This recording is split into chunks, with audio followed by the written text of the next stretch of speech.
Hey, Tech Guide Ninjas here. Hope you're having a good day today. So today we're going to look at how to restore deleted Pinterest boards. So it's important to mention that if you've deleted a board, you only have 7 days to restore it. If it's after that time, it's likely unretrievable. But if you've just deleted it or deleted it a few days ago, you can restore it. This is how to do it. So from your home feed, head to your profile. Then we're going to scroll down and click on saved where your boards are. So from there, you're going to scroll right to the bottom.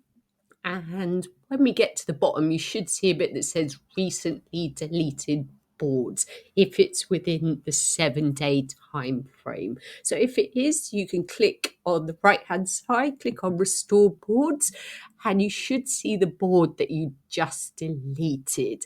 So I'm going to mark that and click restore, and my board will be restored.